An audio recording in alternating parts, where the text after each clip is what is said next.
Welcome dear रॉकर्ड, स्वागत है आपका अंडर वाटर में। तो इस मूवी की शुरुआत में हम देखते हैं कि 10,000 मीटर समुद्र के नीचे वर्क स्टेशन के कुछ डाइवर्स को एक अजीब सा क्रिएचर मिलता है। अब उत्सुक होकर एक महिला इसको डंडे से उठाती है। वो क्रिएचर दिखने में एक एलियन की तरह लग रहा होता है जिसके नुकीले हाथ होते हैं। अब जैसे ही डाइवर्स का ग्रुप ये सोचता है कि इसको क्या नाम दे, वैसे ही वहाँ पर लाइट चली जाती है। फिर वो लोग अपने फोन की फ्लैश लाइट जला लेते हैं और तभी अचानक से कैबिन हिलने लग जाता है। अब एक बड़ा टेंटिकल्स कैबिन को जोर शोर से मार रहा होता है और फिर पता चलता है कि उस गहरे समुद्र में एक बीस्ट ने उन पर जानलेवा हमला कर दिया है। अब किसी को पता नहीं होता कि वो बच भी पाएंगे या नहीं। ये सभी लोग रिसर्चर होते हैं जो स्काई ग्रुप स्टेशन के एम्प्लॉय हैं और जो मारियाना ट्रेंच में तेल निकालने का काम करते हैं। अब इससे आधे घंटे पहले की बात बताते हैं। नोरा उठती है और ब्रश करने जाती है। तभी नोरा थोड़ा लड़खड़ा जाती है और देखती है कि बेस भी हिलने लग रहा है। उसके बाद एकदम से पानी की एक बूंद उसकी उंगलियों पर गिरती है और एक बहुत ही बड़ा धमाका होता है। फिर नोरा हॉलवे और पेबलो की तरफ भागने लगती और अपने बाकी सोए हुए टीममेट्स को उठाती है। ये सब इतनी जल्दी हो जाता है कि जब तक नोरा हैच तक पहुंचती है सिर्फ जॉन ही उसका पीछा कर पाता है। और जब वो हैच को बंद करने की कोशिश करते हैं तो देखते हैं कि कुछ लोग तेजी से कॉरिडोर में भाग रहे हैं और उनके पीछे पानी की तेज लहरें आ रही है जो एटमॉस्फेरिक प्रेशर से 1000 गुना ज्यादा है।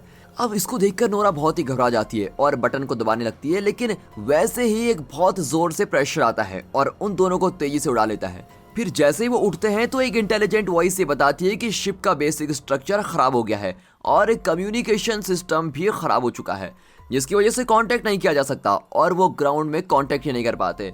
और अब नोरा पॉड से बचने के बारे में सोचती रहती है कि यहाँ से बाहर कैसे निकले। सारे रास्ते में पत्थर और चट्टानें गिरी होती है क्योंकि अभी अभी ही वाइब्रेशन हुई होती है जैसे भूकंप के वक्त आती है वैसी वाली।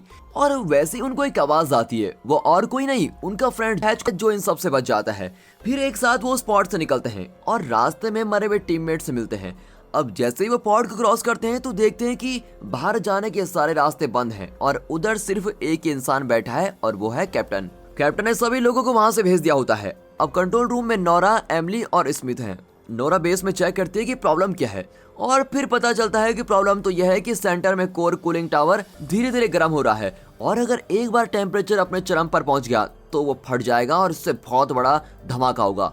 अब इधर से बचने का सिर्फ एक ही तरीका है और वो है स्पेशल डाइविंग सूट पहनना और समुद्र के 12,000 मीटर नीचे उतरकर 1 किलोमीटर दूर बेस पर चले जाना। लेकिन प्रॉब्लम यह होती है कि इनके पास ऑक्सीजन इतना ज्यादा भी नहीं है और डाइविंग सूट समुद्र के बहाव का सामना कर सकते हैं या नहीं इसकी भी कोई गारंटी नहीं दे सकता। और फिर सभी डाइविंग सूट पहनकर तैयार हो जाते हैं और लिफ्ट में घबराहट से पैर रखते हैं कि कहीं कुछ हो ना जाए। लेकिन जैसे वो पानी में जाते हैं उन्हें ग्लास टूटने की आवाज आती है और जॉन का मास्क पानी के प्रेशर को संभाल नहीं पाता और उसके हेलमेट के ग्लास टूट जाता है। अब इसके बाद जो होता है वो बहुत ही दिल दहलाने वाला सीन है। पूरा समुद्र पानी और खून से भर जाता है और सबकी आंखों के सामने बिल्कुल अंधेरा छा जाता है। अब क्योंकि जान का खतरा उनकी आंखों के सामने मंडरा रहा है तो 5 लोग आराम करने के लिए लिफ्ट के प्लेटफॉर्म पर उतरते हैं और वैसे ही स्मिथ को एक खतरे का सिग्नल मिलता है। अब स्मिथ अपने हथियार लेकर उस अजीब से सीन को देखने के लिए जाता है और देखता है कि समुद्र की गहराई में एक मॉन्स्टर है। वो मॉन्स्टर वर्कर्स को बुरी तरह कुतर रहा होता है और अब ये लोग उस मॉन्स्टर के बारे में जानने के लिए काफी उत्सुक होते हैं। लेकिन तभी एकदम से फिर से लाइट चली जाती है। फिर कैप्टन फ्लैश लाइट ऑन करने के लिए भागता है और वैसे ही कैबिन के आसपास जोर से आवाजें आने लगती है। फिर कैप्टन अपनी टॉर्च को रोशनदान के ऊपर चमकाता है और मॉन्स्टर लोगों का सर घुमा रहा होता है। और अब सबसे बुरा यह होता है कि इसी वक्त नीचे का कूलिंग टावर फट जाता है और इस शक्तिशाली धमाके का असर यह होता है कि सारे समुद्र के नीचे गिर जाते हैं। अब सभी अपने मास्क लेकर कैबिन से भागने की कोशिश करते हैं लेकिन इतनी ज्यादा धूल में किसी को रास्ते का पता ही नहीं चलता और बिल्डिंग का सारा मलबा धीरे धीरे गिरता रहता है और यहाँ पर जरा सी चूक दुनिया का अंत कर सकती है। अब आगे हम देखते हैं कि स्मिथ एमिली को गिरते हुए मलबे से बचाता है लेकिन उसके शोल्डर के ऊपर काफी मलबा गिर जाता है। लेकिन स्मिथ को ज्यादा चोट नहीं आती और बाकी लोग स्मिथ को फिर स्टैगिंग एरिया में लेके जाते हैं और देखते हैं कि स्मिथ का ऑक्सीजन फिल्टर डैमेज हो चुका है और वो बिल्कुल मौत में समा गया है। फिर पॉल एमिली को बताता है कि उसने अभी अभी मॉन्स्टर को देखा और अब कैप्टन उन दोनों के बीच में आ जाता है और सबको शांत होने के लिए कहता है और सबको केबल कार से अगले स्टैगिंग एरिया के पास लेके जाता है। लेकिन वहां पर भी उनको मुश्किलों का सामना करना पड़ता है। अब आगे रास्ता टूटा हुआ होता है और काफी जगहों पर पानी भी भरा होता है। अब इसीलिए सबको अपने पैरों पर चलना पड़ता है और सबसे तेज नोरा आगे बढ़ती है। पानी इतना गहरा नहीं होता और फिर एक एक करके वहां से सभी निकल जाते हैं और जैसे ही आखिर में पॉल की बारी आती है तो वो मॉन्स्टर फिर से आ जाता है और वो पॉल पर हमला भी कर देता है। फिर बाकी सब पॉल को पानी से खींचने की कोशिश करते हैं, लेकिन अगले ही पल मॉन्स्टर अपनी पूरी ताकत लगा देता है और पॉल को पानी में खींच लेता है। फिर स्मिथ पानी में पूरी तरह से घुल जाता है, लेकिन पॉल उस मॉन्स्टर से बच जाता है और ये सब अचानक देखकर वो चारों काफी डर जाते हैं। फिर एमिली इस बात का अफसोस करती है कि उन्हें इस जगह पर नहीं आना चाहिए था। अब स्मिथ भी इससे काफी निराश होता है और इस डाइविंग सूट के डैमेज होने के कारण उसको यहाँ रहना ही पड़ेगा और अपनी टीम को वापस नहीं ले जा सकता। लेकिन कैप्टन इन सब बातों से सहमत नहीं होता और वो पॉल के ऑक्सीजन फिल्टर ठीक करने में मदद करता है। फिर बाकी चारों लोग आगे की तरफ भाग जाते हैं और समुद्र बिल्कुल काला होता जाता है, लेकिन उन चारों को बहुत ही डर लग रहा होता है। अब नोरा को सिर्फ उनकी धड़कनें सुनाई देती है। फिर वो चारों बेस में हुई तबाही को देखते हैं और सोचते हैं कि हाँ, इंसान यही सब कुछ डिजर्व करता है। फिर वो बच निकलने की वहां से बहुत ही कोशिश करते हैं और समुद्र की निचली लाइन को पार कर देते हैं, लेकिन वो जियोथर्मल लाइन को तोड़ देते हैं। फिर नोरा की आंखों के सामने से वो मॉन्स्टर निकलता है और अब सभी उसको बहुत ही क्लियरली देख सकते हैं कि ये ऐसा दिखता है। अब सब एक साथ ग्रुप में खड़े हो जाते हैं और अब वो सर्चिंग लाइट बंद कर देते हैं और इंफ्रारेड को ऑन करते हैं, सिर्फ इस उम्मीद से कि वो बच सकें। लेकिन मॉन्स्टर एक घूमता फिरता भूत है जो अपना शिकार ढूंढ रहा है। अब एमिली पीछे मुड़ती है और देखती है कि स्मिथ कहीं है ही नहीं और ये बात सामने आती है कि स्मिथ पर मॉन्स्टर ने हमला कर दिया है और उसको केव में लेके गया है। फिर कैप्टन स्मिथ को बचाने के लिए ऊपर जाता है, लेकिन मॉन्स्टर एकदम उसको भी खींच लेता है। अब नोरा ने रस्सी के एंड को उससे बांध रखा होता है और वो दोनों समुद्र के नीचे पहुंच जाते हैं। अब नोरा अपने शरीर को धीरे करने के लिए एक ग्राउंड से टकरा जाती है और कैप्टन नोरा को उठने के लिए कहता है, क्योंकि मॉन्स्टर उन दोनों के साइड में ही है और उनको देख रहा है। अब वो दोनों उस मॉन्स्टर को देखते हैं और उनको पता चल जाता है कि ये हमला करने ही वाला है। मॉन्स्टर नोरा के मास्क पर हमला कर देता है और वैसे ही कैप्टन नोरा को बचाने के लिए आता है और उस मॉन्स्टर को अपनी तरफ खींचने की कोशिश करता है।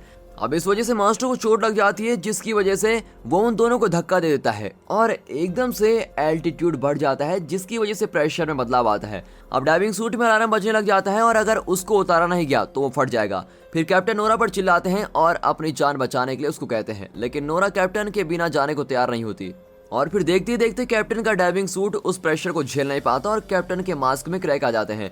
अब कैप्टन नोरा की तरफ देखता है और अपनी छाती पर लगे बटन को दबा देता है, जिसकी वजह से कैप्टन और नोरा के बीच की रस्सी टूट जाती है। जैसे ही नोरा उस धमाके के बाद उड़ती है तो वो समुद्र के बिल्कुल नीचे होती है और सारे समुद्र में सिर्फ एक नोरा ही बची है जो एमिली का नाम चिल्ला रही है।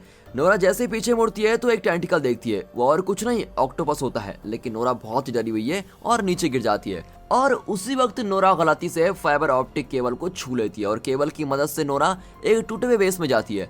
अब उसमें जाने के बाद नोरा थोड़ी देर के लिए वहां पर रेस्ट करने के लिए रुकती है और अब वो अपने टीममेट्स के बारे में सोच रही होती है जो मर चुके हैं और नोरा को कुछ पता नहीं होता कि अब वो कहाँ जा रही है और उसको करना क्या है। फिर नोरा कंट्रोल रूम में जाकर ग्राउंड में अपने टीममेट से बात करने की कोशिश करती है और मदद मांगती है, लेकिन ग्राउंड से कोई भी रिस्पॉन्स नहीं आता।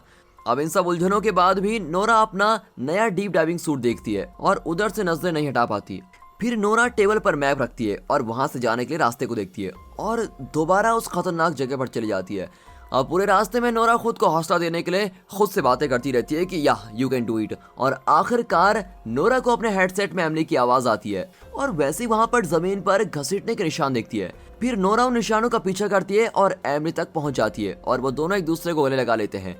जिंदगी और मौत के बीच उनका ये मिलन दोनों को काफी प्रोत्साहन देता है और तब नोरा को याद आता है कि जब मॉन्स्टर ने उससे और कैप्टन को खींच लिया था तो एमिली स्मिथ को डेस्टिनेशन की तरफ लेके जा रही थी। अब नोरा एमिली से बात करती रहती है और बहुत ही खुश होती है।